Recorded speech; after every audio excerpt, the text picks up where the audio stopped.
Vinballen's back. Let's react. Right now we're gonna react to SpongeBob Conspiracy Theory number 6, the Goofy Goober Alien Death Theory.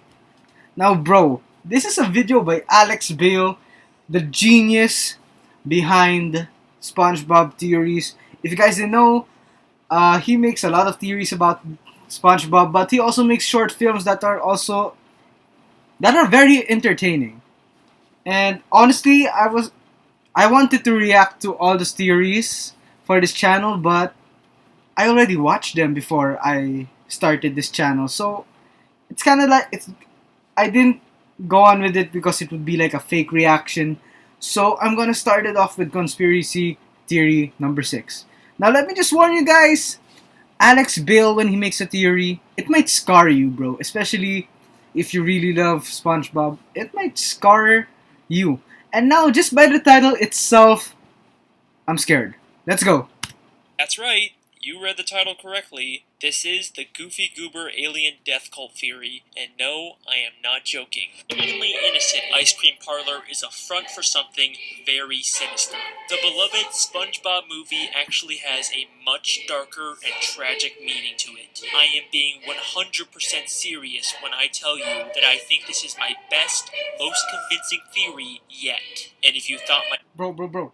A lot of his theories are already spot on and mind blowing. So if he says that this is gonna be his most convincing theory yet, and the fact that he has proof for it, he ain't lying, bro. He ain't lying. I'm excited for this.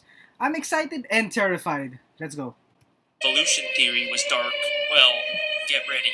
This is the Goofy Goober Alien Death Cult Theory. Woo! Okay. Okay, let's go.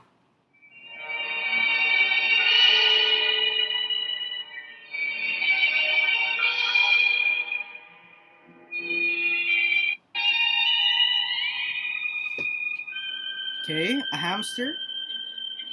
Wait, oh, is that a guinea pig or a hamster? I'm sorry.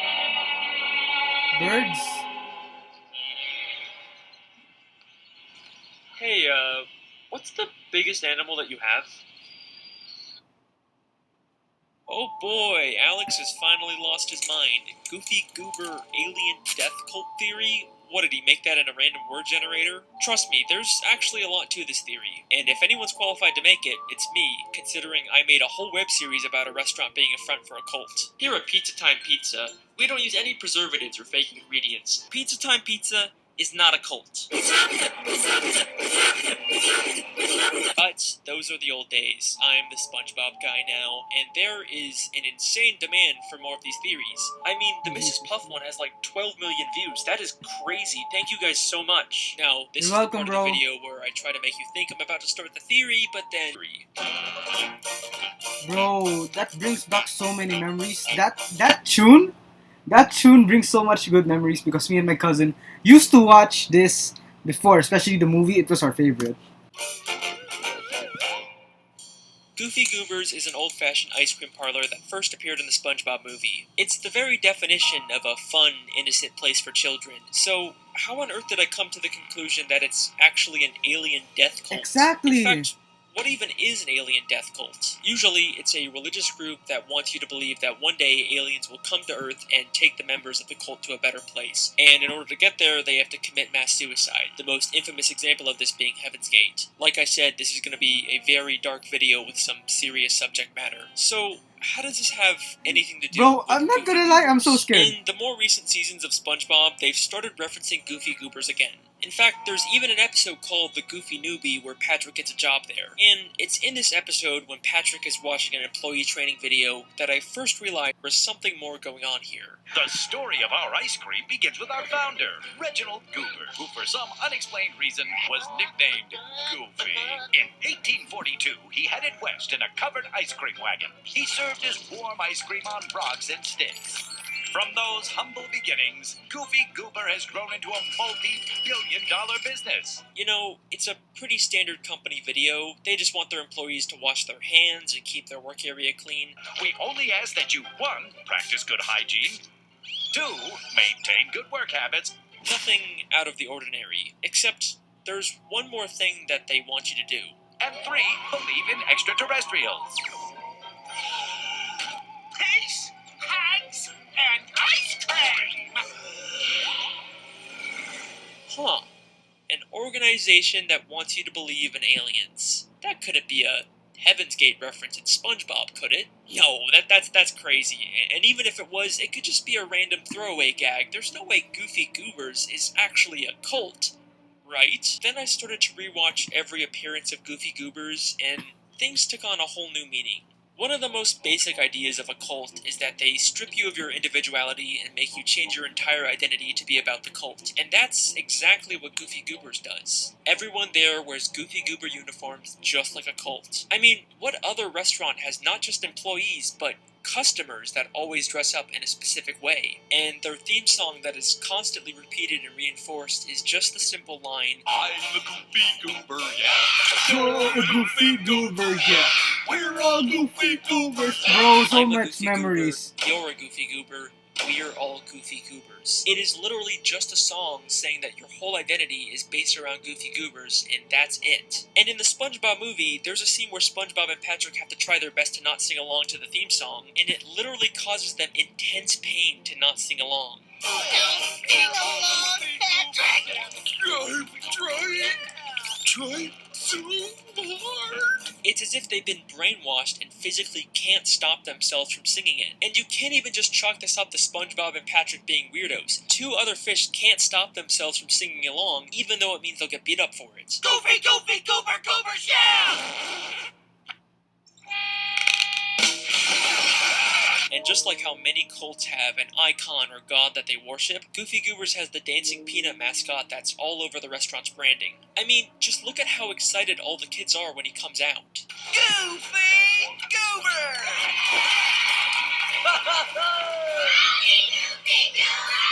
Alright, but just because kids like a mascot doesn't mean that they have some kind of religious worship for them. Well, if you don't believe me, take it from SpongeBob himself. Open your eyes, Patrick! We blow bubbles, we eat ice cream, we worship a dancing peanut for corn's sake! We worship a dancing peanut? Bro, I just realized that. We do not worship him. Patrick, you've been wearing the same Goofy Goober peanut party underpants for 3 years straight. What do you call that? Worship? In the SpongeBob movie video game, there's even a Goofy Goober token that reads, "In Goofy we trust," replacing the word God with Goofy. Things are looking awfully culty, aren't they? Cults will also often create reading material about their beliefs for their followers to read, and Goofy Goobers is no exception to this. In the new SpongeBob spin-off, The Patrick Star Show, we see a Goofy Goober employee reading some kind of book about ice cream. And look at him, he's not busy working, he's choosing to read this in his downtime. I mean, compare him to Squidward, who sometimes reads in his downtime at work. It's not like he's reading about the Krusty Krab. This book looks a lot like it's a doctrine for a cult's beliefs. A major part of how cults get so successful is by getting their followers to give them money. Now, obviously Goofy Goobers charges people for ice cream, but they actually convince their followers to trade their money for a made-up Goofy Goober currency. I don't know what Plankton's paying you, but if you let us go, I can make it worth your while. What is this? Bro, the effort and research Alex Bale does, bro. That, sir, is $5 Goober dollars. Legal tender at any participating Goofy Goober. This would explain how the Goofy Goober founder, an idiot who sold ice cream on rocks and sticks, turned the company into a multi-billion-dollar franchise. He convinced people to believe that aliens would one day take them to a better place and got them to give him all their money. Another tactic that cults use to indoctrinate people is overloading them with compliments and making them feel special, and that's exactly what Goofy Goobers does to Patrick when he gets a job there. The training video says that they appreciate him. Hello and welcome. As a new Goofy Goober employee, we'd like you to know that we appreciate you. And then his manager says the exact same thing. I'm your manager, and I want you to know that I appreciate you. And then despite Patrick messing up and causing chaos, the manager says it once again. I'll give you another chance tomorrow. If it doesn't work out, I'm afraid you're fired. In a most appreciative way.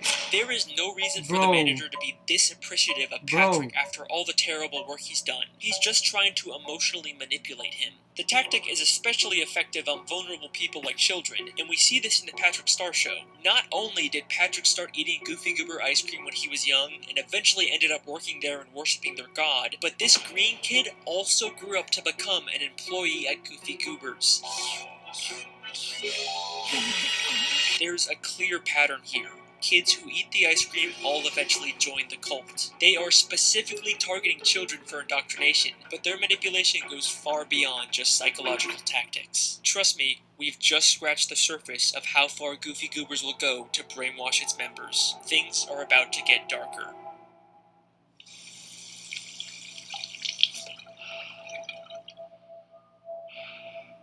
Bro, Alex Bill's cinematography, it's genius, bro. Bro, what is he gonna do with the cat? Don't eat the ice cream, okay?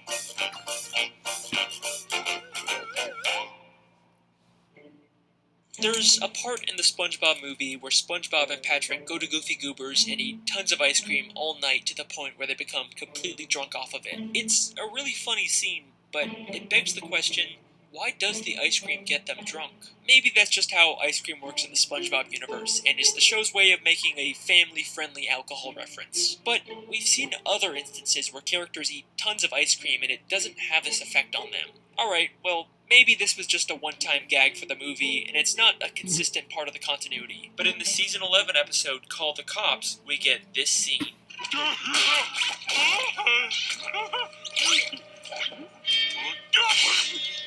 One too many Goofy Goobers again, eh, Patrick?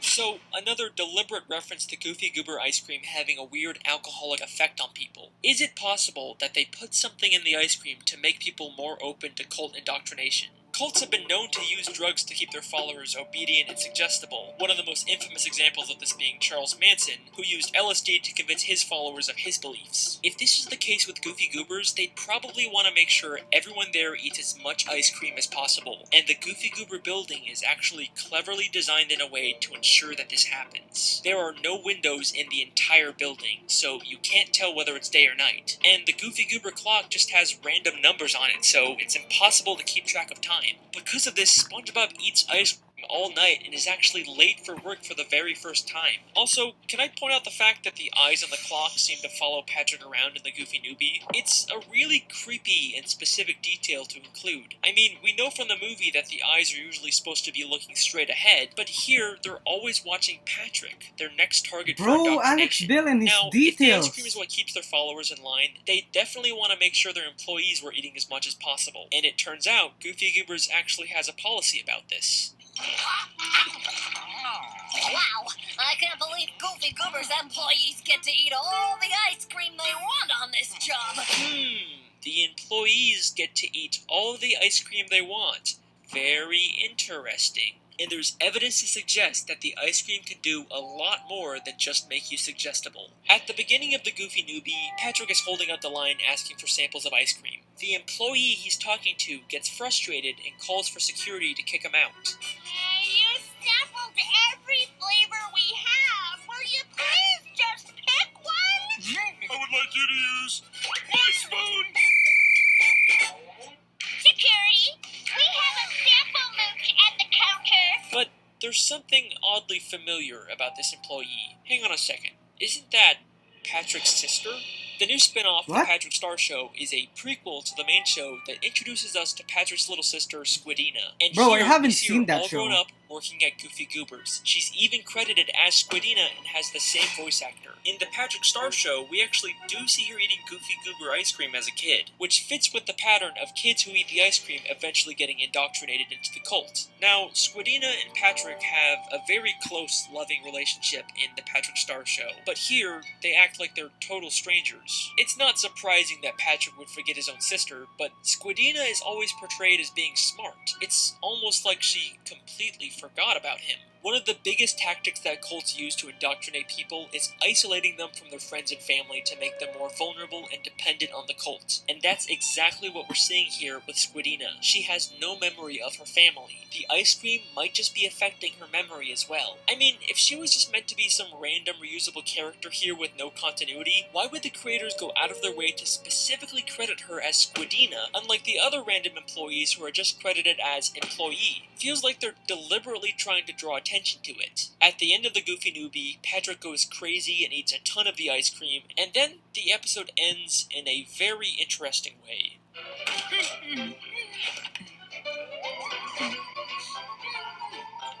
Peace, hugs, and ice cream! What? Now, I don't think Patrick was actually abducted by aliens. I mean, we see him on Earth in the very next episode, and the UFO has the same fake look as the one in the training video. I think that because of all the ice cream he ate, he now fully accepts the Goofy Goober's beliefs, and it's caused him to hallucinate the UFO. So, at this point, I'd say we can make a very strong case for Goofy Goobers being a cult, but with this realization comes a very dark and tragic new meaning for the SpongeBob movie. What? Believe me, Bro. you will never... Bro, I am scared, bro. Because this is my favorite movie. This was my favorite movie as a kid. Bro, how could it be so dark? Like, yeah, it's already dark, but how does it get darker, bro? Bro, I'm scared. that movie the same way again. Oh, bro. What's gonna happen? Alex Bale, bro, don't do this. Please don't tell me he's gonna feed that cat to the creature in his garage. Please don't tell me he's gonna feed that cat.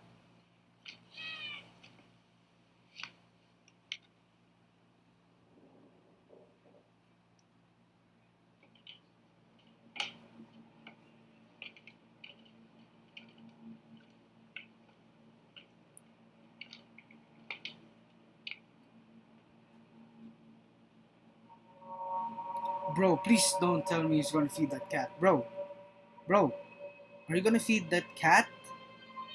Bro, no. Come on, bro, leave the cat alone. Okay, the SpongeBob movie, let's go.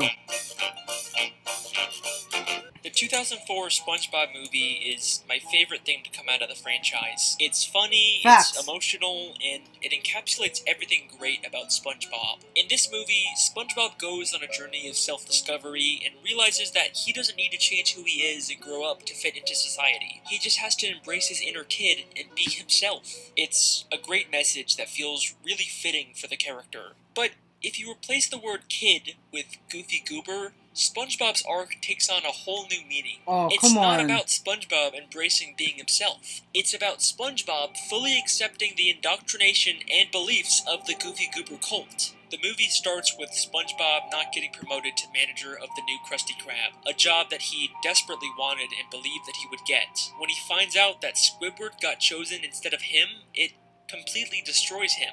Cults will target vulnerable people who are at extremely low points, and the first place that SpongeBob goes to after having his heart broken is Goofy Goober's. After a night of getting drunk off of ice cream, he becomes resentful of Mr. Krabs and decides to tell him off. I deserve that manager's job, but you didn't give it to me, because you say I'm a kid. Well, I am 100% man, and this man has got something to say to you.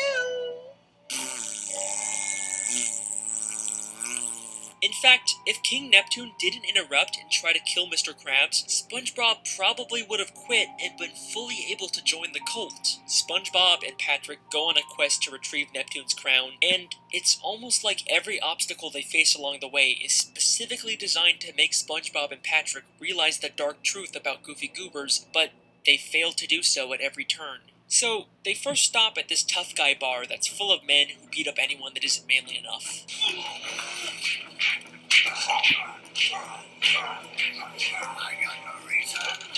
But I think there's actually a lot more going on here than it seems. This place actually has an insane amount of similarities to the Goofy Goober ice cream parlor. They're both shaped like boats, they both have bikes out front and a bar inside, and they both have two-word titles that start with the same letter. Goofy Goobers, and Thug Tug. Is it possible that this place is actually a former Goofy Goobers establishment that was abandoned? I mean, they literally have the Goofy Goober theme song on hand.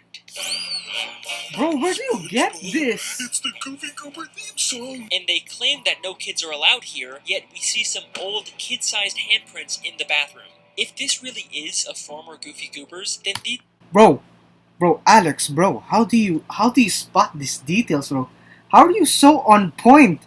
Bro, credits to you, bro, because you're doing your research, bro. guys would probably know the truth about the cult, which would explain why they're so against having anyone who's not manly in the bar. It's not because they hate kids, it's because they're trying to keep out a dangerous cult. If SpongeBob and Patrick just stuck around a little longer, maybe they would have learned this too, but they quickly sneak out and even make fun of the tough guys at the bar. Come on, Pat, one more time. Again. We're on a baby hunt. I don't think we don't know how to weed them out. Clearly, they didn't get the lesson they were supposed to from this place. Then they go through a fish graveyard and stop at a random ice cream stand, but it turns out it was actually a trap for a monster to lure unsuspecting victims. Okay, Patrick, let's Bro, go now. this scene scared me as a kid, I'm not gonna lie. An ice cream store that's a facade for something darker that lures people in and keeps them trapped. It's like the ocean is literally screaming the truth to SpongeBob and Patrick, but they just aren't getting it. But then they reach an obstacle that's just too great for them to pass, and it makes them reevaluate some things about themselves. We're not kids. Open your eyes, Patrick! We worship a dancing peanut for corn's sake! You've been wearing the same Goofy Goober peanut party underpants for 3 years straight! Oh, you're right, SpongeBob. It isn't until Mindy helps them realize that they're more than just Goofy Goober kids that they can continue on their journey. They sing an entire song about how they believe in themselves now, and Patrick even says this. Now that we're men... I changed my underwear. They have finally broken free from the cult's indoctrination, but unfortunately, it doesn't last very long. What? They're stopped by a hitman Plankton hired to take them out, and he completely destroys all the progress they've made to grow as characters. Step aside and you won't have to feel the awesome wrath of our mustaches. These. They were fake? Of course they were fake. They end up getting abducted by a scuba diver who, to them, is a terrifying alien from another world, which is an interesting parallel to Reginald Goober being taken by aliens.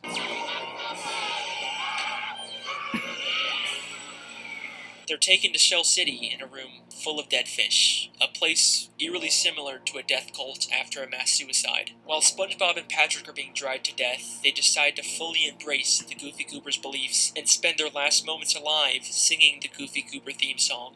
I'm a Goofy Goober, yeah! Yeah! A Goofy Goober, yeah! Goofy, Goofy, Goober, Goober! But then, just like death cults always promise, they and everyone in the room are reborn when the sprinkler system turns on.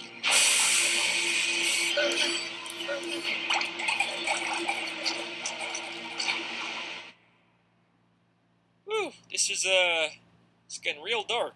Then we get to the climactic finale of the movie. SpongeBob returns to the Okay. Krusty Krab, now a changed man. He has to battle Plankton and his army of mind-controlled slaves, and this is how the final confrontation plays out. And if I've learned anything during that time, it's that you are who you are. So yeah, I'm a kid, and I'm also a goofball, and a wingnut, no. and a knucklehead mixed bag. He's about to say that he's a Goofy Goober. I remember this Most scene. of all, I'm... Hey, settle down. I'm... Take it easy. No. What the scallop? Bro, I'm a Goofy Goober. I'm a Goofy Goober. On first watch, this Bro. is such a satisfying and cathartic moment for SpongeBob. Bro, that's but in true, though. reality, this is the moment that he has gone past the point of no return and becomes a Goofy Goober. Now, this is normally when I pretend like the video was over and then surprise you with a last-minute twist, but I don't need to pretend this time. If you think this entire video has been insane rambling and none of this could possibly be intentional, well then just for you, I have saved my best piece of evidence for last. Okay. Honestly, I'm not believing that much because it just might be coincidences, right? But, bro, what is this last evidence, bro? Ready? While SpongeBob Okay. sings the Goofy Goober song, we cut to him standing on the world and getting abducted by a UFO. And even the UFO's lights make a pattern of red, yellow, red, which is eerily similar to the Goofy Goober UFO that has 2 red cherries with a yellow banana in the middle. And that is the Goofy Goober alien death cult theory.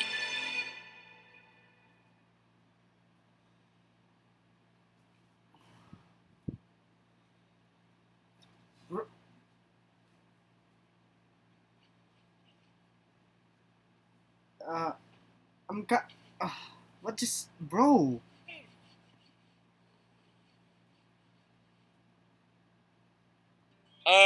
Wow. Didn't think I could, make these theories any darker, could ya? Gotta love that good old family-friendly, PG-rated SpongeBob. I am having so much fun making these videos. Don't worry, we've got plenty more on the way. I'm just making SpongeBob stuff from now on. I've been your host, Alex the SpongeBob Guy. Thank you so I much don't for trust watching. it's over. Yup, I will it's not see over. you next time. It's not over. It's not over. Come on.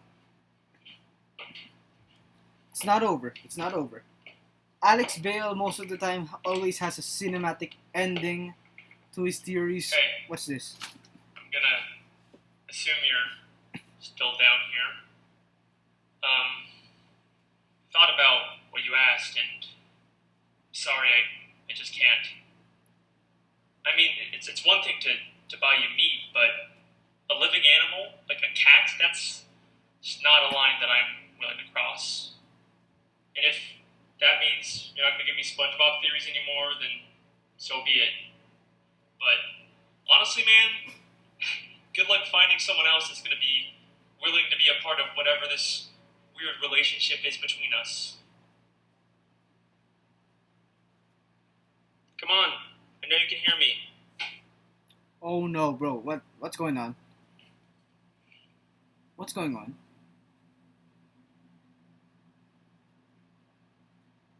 What's going on? What's going on? Bro, the cat! Where's the cat? What did you do?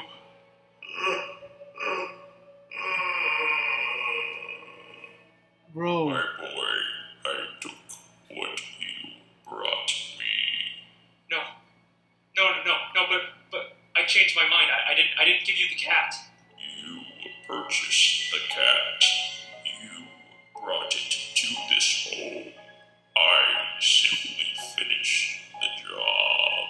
No, this is not what I wanted. Okay, this isn't worth it. We are fucking done.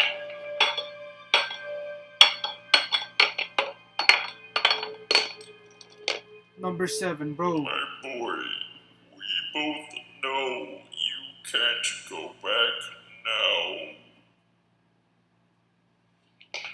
Okay, this is the last time that I want you out of this house.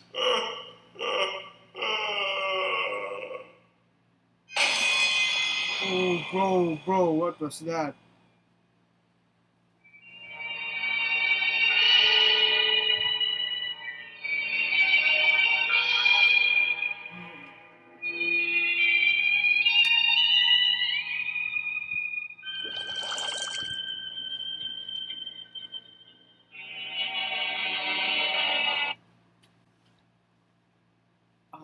Honestly, I don't know what I'm feeling right now. I kind of feel numb, but bro, what was that? I told you guys that it was gonna be mind-blowing. I told you guys it was gonna be creepy. So, that's it for today's video. Thank you guys so much for watching. Peace.